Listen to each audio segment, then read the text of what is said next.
German सेना को रूस की रेड आर्मी ने मॉस्को के पास से तो खदेड़ दिया था, पर अभी भी जर्मन सेनाएं रूस की धरती पर मौजूद थीं। उधर जापान पहले से ही एशिया और प्रशांत महासागर में अपना प्रभाव स्थापित करने का प्रयास कर रहा था। विश्व इतिहास पर चल रही DIIS की इस सीरीज में आप सभी का स्वागत है। मैं हूं दिव्यांश शुक्ला।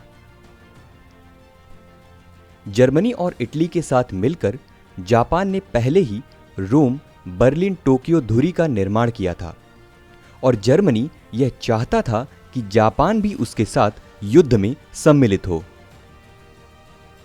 जर्मनी की स्थिति मजबूत होती देख जापान ने भी अपना रुख आक्रामक कर लिया और उसने प्रशांत महासागर में अपने सबसे बड़े प्रतिद्वंदी संयुक्त राज्य अमेरिका को चुनौती देने का यही अवसर उचित पाया। इसलिए 7 दिसंबर 1941 को उसने अचानक प्रशांत महासागर में स्थित अमेरिका के हवाई द्वीप पर हमला कर दिया। इस हवाई द्वीप पर अमेरिका के सबसे बड़े नौसैनिक अड्डों में से एक पर्ल हार्बर भी स्थित था। अचानक किए गए इस हमले में अमेरिका के सैकड़ों बमवर्षक जहाज, 19 नौसैनिक जहाज व 8 जंगी जहाज नष्ट हो गए। 2000 से भी अधिक सैनिक मारे गए और पर्ल हार्बर का 2/3 से भी अधिक भाग इसमें नष्ट हो गया। इस घटना के फलस्वरूप 8 दिसंबर को संयुक्त राज्य ने जापान के खिलाफ युद्ध की घोषणा कर दी। तत्पश्चात 11 दिसंबर को जर्मनी और इटली ने संयुक्त राज्य के खिलाफ युद्ध की घोषणा कर दी।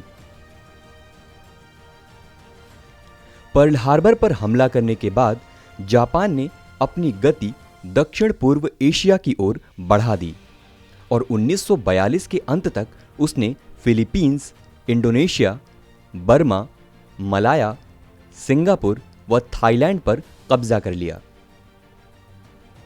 यहां ध्यान देने योग्य बात यह है कि इन सभी देशों में यूरोपियों यानी इंग्लिश, डचों और फ्रांसीसियों की कॉलोनियां थीं, यानी जापान ने यहां इन यूरोपीय देशों को हराया था। उदाहरण के तौर पर दक्षिण पूर्व एशिया में ब्रिटेन की भी कई कॉलोनियां थीं, जिनकी रक्षा ब्रिटिश आर्मी करती थी और उस ब्रिटिश आर्मी में हजारों, लाखों की संख्या में भारतीय सैनिक थे, जिन्हें वहां लड़ने के लिए भेजा गया था। इन सैनिकों को भी जापान ने बंदी बना लिया था और बाद में मोहन सिंह, रास बिहारी बोस व नेताजी सुभाष चंद्र बोस ने जापान के साथ समझौता करके इन्हीं सैनिकों को छुड़वाकर आजाद हिंद फौज बनाई थी, जिसका उद्देश्य भारत की जमीन से अंग्रेजों को खदेड़ना था। इस प्रकार महज 6 महीने के अंदर ही जापान ने पूर्वी एशिया व प्रशांत महासागर से यूरोपीय व अमेरिकी साम्राज्य को नष्ट कर दिया था। अब वापस जर्मनी की तरफ चलते हैं। जब मॉस्को पर किए गए जर्मन आक्रमण को विफल कर दिया गया तो जर्मनी की सेना रूस में ही कॉकेसस की तरफ बढ़ने लगी। जुलाई 1942 में जर्मन सेना रूस के शहर स्टालिनग्राड तक पहुंच गई। उसके बाद जो युद्ध प्रारंभ हुआ उसे द्वितीय विश्व युद्ध का सबसे बड़ा संघर्ष माना जाता है। इतिहासकार बताते हैं कि स्टालिनग्राड का यह युद्ध 1-1 इंच जमीन के लिए लड़ा गया था, जिसमें किसी दिन जर्मन सेना भारी पड़ती तो किसी दिन रूसी सेना। लेकिन धीरे धीरे जर्मन सेना स्टालिनग्राड शहर के भीतर घुस गई और युद्ध में यह शहर लाशों और मलबे का ढेर बन गया। यह लड़ाई लगातार 5 महीनों तक चली और नवंबर के आखिरी दिनों में रूसी सेना ने पूरे स्टालिनग्राड को चारों ओर से घेरकर जर्मन सेना का राशन व गोला बारूद की सप्लाई काट दी। जर्मन सेना अब कमजोर होने लगी थी और वापस जाने का उसके पास कोई रास्ता नहीं था, क्योंकि शहर को रूसी सेना ने घेर रखा था।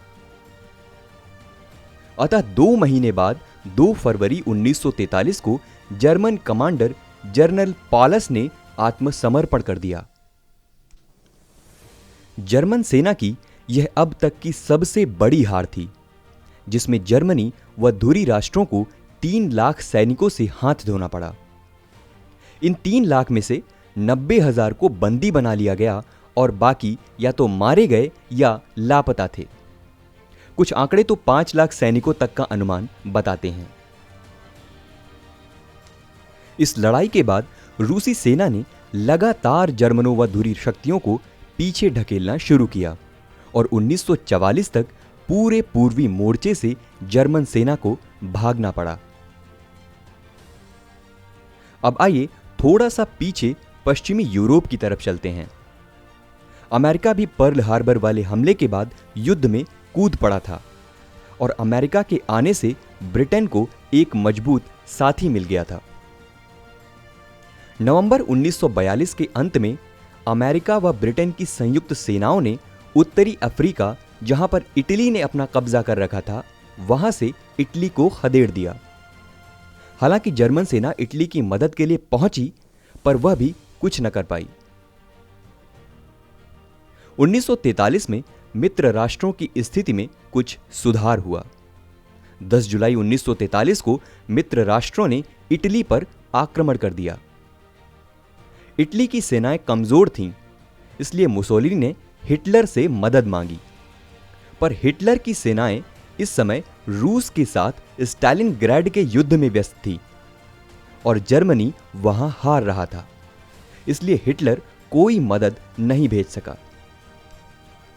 जुलाई के अंत तक मित्र राष्ट्रों की सेनाओं ने इटली को हरा दिया और मुसोलिनी को गिरफ्तार कर लिया गया और इटली में एक नई सरकार स्थापित कर दी गई।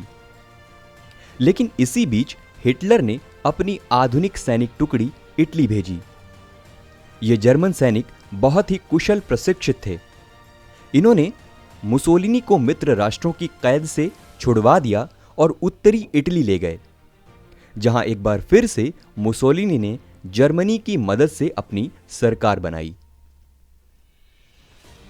लेकिन इटली की जनता अब मुसोलिनी की तानाशाही व फांसीवाद से त्रस्त हो चुकी थी, इसलिए जनता ने विद्रोह कर दिया और मित्र राष्ट्रों की मदद से एक बार फिर मुसोलिनी को पकड़ लिया गया। मुसोलिनी और उसकी पत्नी क्लारा को गोली मार दी गई, जिसके बाद जनता ने मुसोलिनी व उसकी पत्नी की लाशों के साथ बहुत अपमानजनक कृत्य किए। ये जनता की भड़ास थी जो मुसोलिनी के काले कारनामों को बता रही थी। उधर पूर्वी मोर्चे पर रूस ने और पश्चिमी मोर्चे पर ब्रिटेन, अमेरिका व फ्रांस की संयुक्त सेनाओं ने जर्मनी की हालत बुरी कर दी थी। जर्मनी का मित्र देश इटली हार चुका था। मित्र देशों की सेनाएं अब जर्मनी में घुस रही थी। हिटलर अब जान चुका था कि उसकी पराजय निश्चित है, इसलिए 30 अप्रैल 1945 को हिटलर ने अपने बंकर में खुद को गोली से उड़ा लिया। इस बंकर में हिटलर की पत्नी ईवा ब्राउन भी थी, जिसने जहर पीकर खुद को मार डाला। हिटलर के विश्वासपात्र गोयबल्स ने हिटलर व उसकी पत्नी की लाशों को पेट्रोल डालकर आग लगा दी, ताकि उनकी लाशों के साथ मुसोलिनी जैसा व्यवहार न हो। इसके बाद जर्मन सेना ने आत्मसमर्पण कर दिया। जर्मनी व इटली के आत्मसमर्पण के बाद भी प्रशांत क्षेत्र में जापान डटा हुआ था। अगस्त 1945 को कुछ विमान वर्षक जापान की तरफ उड़े और 6 अगस्त 1945 को हिरोशिमा पर व 9 अगस्त 1945 को नागासाकी पर अमेरिका के इन विमानों ने परमाणु बम गिरा दिए। तत्कालीन रूप से इन बमों से 3,20,000 से भी अधिक लोग मारे गए।